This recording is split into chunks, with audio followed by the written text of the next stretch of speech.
this new segment on YouTube called Clay and Chat. So what that is I am going to just chat with you guys while I'm working on something that's clay. So I am going to be trimming up some mugs here, and I'm just going to kind of tell you guys how I got started on pottery and the journey that it took to get me here and everything. So I'm just going to kind of chat with you guys and explain also what I'm doing as I'm trimming, so that way you guys can get some information that way too. So we're going to go ahead and get started. I've got my tools all ready, and what I'm going to be using is, this tool is the trimming tool that I use for everything. It's the Kemper PT512, and I think it's called like the 1-inch pear. It's really hard to see. But yeah, it's just like this pear-shaped tool. So I already have dirty hands. So yeah, it's a pear-shaped tool, and I use this to trim. It's my only trimming tool that I use, so it works really well. And then we've got just a few different sponges, a Mudtools blue sponge, and then I'm trying this one. This is my first time using it, so we'll see. This is the, oh goodness, I don't know how to say the name. Xiem, Xiem, I don't know. You guys, I don't know. I'll look it up, but I'll link everything down in the description for you guys. So I'm going to try this out. This is their smoothing and finishing sponge, so it's supposed to be really smooth. We'll see how it compares to the Mudtools smoothing and finishing sponge, so we'll see. And then this sponge is for cleaning up the wheel. These sponges are so cheap, I just use them for all of the like rough work, cleaning up tables, wheels, my hands and everything. So these ones are a little more pricey, so I like to keep these ones for the special things. And then I've got a Mudtools Red Rib, and this is the really flexible one. I use these to smooth out any of the lines that I have left over. And this is not sponsored in any way. These are just the tools that I use and that I enjoy and that I have found work really well for my process. So, and then we've also got a clump of clay, and I'm going to use these as like little hot dogs, and you'll see we're going to, secure our mug to the bat. This one should be good. So when you're trimming, you want your clay to not be quite leather hard, a little bit wetter than that, but not so wet that every time you trim it's sticking to the pot. So we are right about there. This feels pretty good. So what I'm going to do is I put it, because your wheel has these circles on it, so I just try to center it as close as possible as I can, and then we will test to see if it is centered by, I usually use a needle tool, but it's over there, so we're just going to use my finger. You just hold it and run your finger along, and you just see if it feels like on one side it is hitting your finger a bit harder than another side. This actually feels pretty good, so I think that we are center enough, and I think we're good to go. So next what I do is we take little lumps, we do 3 of them. We're going to kind of roll them into a hot dog, so just like that. And then you just take it and you put it along the bottom of the mug, and I'm not pushing into the mug when I push this down. I am pushing kind of down and out, down and out. That way you're not distorting that rim, and you're not pushing in towards the mug, and then you get a super wonky rim that you have to try to fix and everything. So that's what we're trying to avoid. And what this is doing is this is just securing it to the wheel head and making it to where it doesn't fly off when we trim it. So there is this tool called the Xiem grip, and I have tried it before, and it works really well. I had some issues with it. I don't know if it was the Xiem grip or it was probably my fault, probably user error, and I will try it again someday. I'm just a little gun shy, but for now this works. And then we grab our Kemper tool here, and we're just going to get going. I always start out by trimming the sides, and then I come up and I flatten out the bottom, and then I will make my kind of foot in there and everything. And so yeah, so that's what we're going to get started on, and I'm just going to kind of tell you guys the story of how I got started on pottery, because it's kind of a fun story, I think. So I got started in pottery about 4 or 5 years ago, and it all started because I think I was watching a TV show, and the character had a handmade mug, and I looked at my husband and I was like, I want a handmade mug. Like, it just looks so cool, like, to drink from, and it seems like such a great experience. I don't know why I got so obsessed with it. And so I asked him for a handmade mug for Christmas, and we had gone to our local farmer market one day, and there was a woman there, and she was selling handmade pottery, and it was wheel thrown actually. And I thought that that's what he was going to get me, and I just told him, you know, from the farmer's market, I want a handmade mug. I thought she was the only one at the farmer's market that sold pottery. So I thought that that's what I was going to get. But it turns out that there was another artist there that sold pottery, and her name is Pam Young, and she's a local artist here on the Oregon coast, and she makes amazing mugs. And so I forgot to bring them. I was going to show you guys the mug, but I'll try to add a picture, if I can add a picture in this area for you guys to see the first mug. And so I got this on Christmas, and I drank from it for a couple days, and I kept looking at it, and you know, it actually was a hand-built mug. It wasn't wheel thrown. I kept looking at it, I'm like, man, this doesn't look wheel thrown. Like, it looks like somebody handmade it, you know. I mean, wheel thrown's still handmade, but you know what I'm saying. And so I kept looking at it, and I was like, man, I feel like I can do this. Like, because I always thought that if I don't have a pottery wheel, if I don't know how to throw on a wheel, then I'm not going to be able to do pottery. It's just not going to work out. And so that was always my thought process.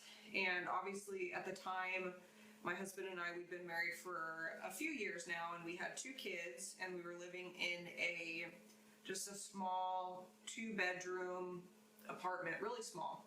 And so to have a studio was not something that was possible so at that time. And so I kept looking at this mug, and I just started doing research, and I had never heard of hand-built pottery. I didn't even know it was a thing. And so I started doing research and find out that there actually is a way to build pots on basically like your kitchen table, and it was something that you could do. And once I found that out, I just ran with it. There was a local studio in, you know, a town just not far from where we were living, and so I signed up for a hand building class, and I started there, and you know, she showed us some pinch pots. She didn't really show us too much slab work. It was mainly just pinch pots at the time. And so I took that class, and I just wanted to take it so much further than what the class taught me. And so I started doing a ton of research, looking at a bunch of different artists, you know, going on Pinterest and pinning a bunch of handmade mugs, and you know, hand built, looking specifically for slab built mugs or pinch pots, you know, whatever I could do. And I ended up setting up like a little mini studio at my apartment. And so what I ended up doing was I went to the hardware store, and I got a just piece of plywood, and I covered it with canvas, and it was just, I just went to like our local store and got some like painter's drop cloth canvas, and I got that, and I put it on that board, and I bought myself a set of pottery tools, and I got some clay from our studio that I had learned from, and I would have them fire my work, and it went really well. I learned a lot, and I just basically, what I would do is while my girls took their naps, I would pull all of my stuff out of the closet, set it up on the kitchen table, and I would, you know, do my work, and then when they woke up, it all went back to the closet. I covered everything so that I could work on it the next day, and it worked really well. And obviously I was really cautious about, you know, clay dust and everything. I made sure I cleaned up really well because, you know, my kids were obviously in the house and everything, and I didn't want anything dangerous. And all the glazing that I did was at the studio, and, you know, obviously they did all the firing there and everything. So, and then it just progressed from there to where we ended up getting a bigger place to rent, and she was a really cool renter, and she let me, you know, get a kiln, and she was okay with all that stuff. My husband was an electrician, so he was able to do the electrical work for me, and so he set it up. I got a super busted up kiln for $100 from like, it's like a local clay studio that like the city puts on, I think. And so I got it for $100. It was a manual scut, really old. A lot of the brick was missing and all messed up and everything. And I just started learning everything that I could from places like YouTube and books, and as much as I could, because I literally knew nothing except for basically how to make a pinch pot and do some hand building. So, and it just grew from there. And then once I felt that my work was somewhat good, I started posting it on Instagram and all that stuff. And it's really taken off from there. And eventually I got to the point where I was like, I want to learn how to wheel throw. And so I ended up trying to find a used wheel, and I could not find one in our area. And so I finally was like, just forget it. I'm just gonna buy a new wheel, because at least then I have it and I can just, you know, go from there. And so I bought this wheel, actually this one, this is the same wheel. It's a Shimpo VL Lite, I think is what it's called, VL Lite. Great wheel, $750. I had never thrown a day in my life. I had never touched a wheel except for in high school, and I think that might have been a kick wheel. So I just thought I was going to be able to pick it up like that, and it was no problem, and I was going to be able to throw pots in, you know, 3 minutes, because that's what you see on YouTube, these people throwing mugs in 3 minutes. And I was like, well, man, it takes me 2 hours just to, you know, hand build 2 mugs. So if I could throw pots in 3 minutes, then, you know, we're working really fast and doing things really good. So I bought the wheel, and I sat down with so much hope and joy that I would be able just to pick this up, no problem. And turns out it's a lot harder than I thought.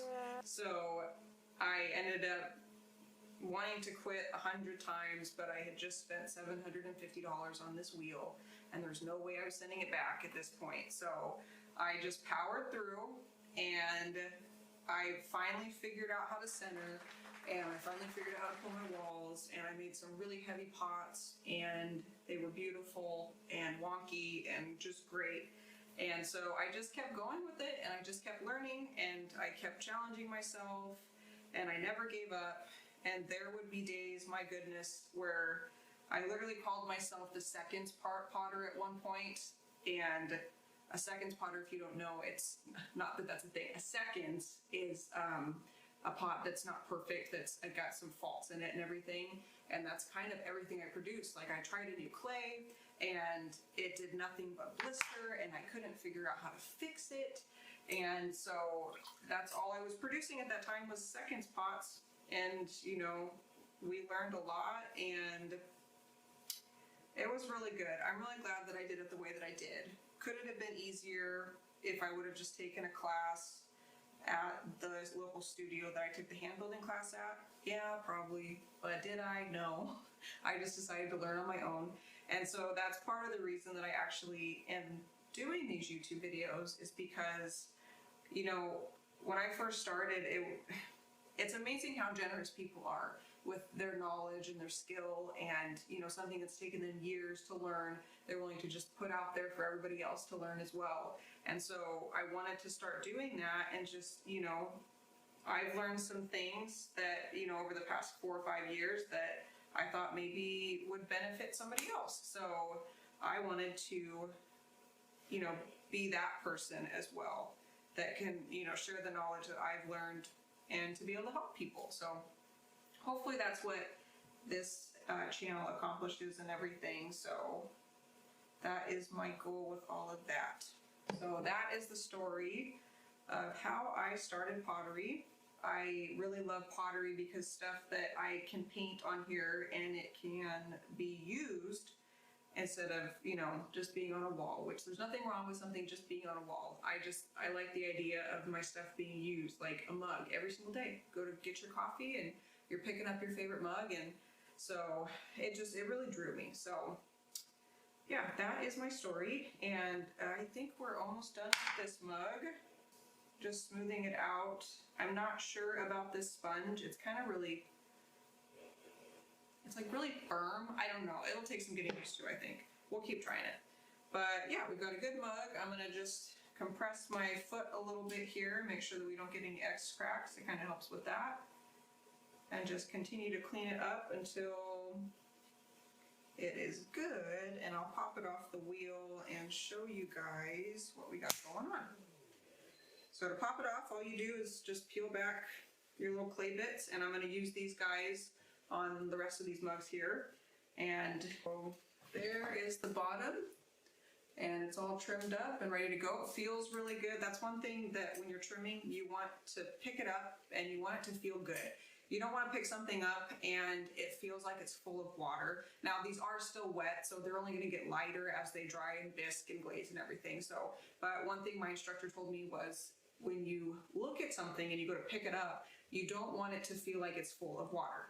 You want it to feel how you think in your head it should feel. So not too light to where, you know, you feel like you're going to break it, and, you know, not too heavy where you feel like it's a paperweight. So that's something that I learned that I thought was really good. So yeah, we're all done trimming, and I'm going to go ahead and finish the rest of these up. And if there are any questions that you guys want to ask me and you want me to answer on these clay and chats, go ahead and drop them in the comments below, and I can add those to the pool of questions. And if you have any other things that you want to see on here, any other parts of my process that I see or that I do, then I'd love to do a video for you guys and kind of show that. So thank you so much for, you know, listening to me this whole time if you did, and just kind of going over my journey and everything. And so it's been fun, and I'm excited for the new chapter and the next chapter and everything that's to come. So thank you guys so much, and we'll catch you on the next video. Bye.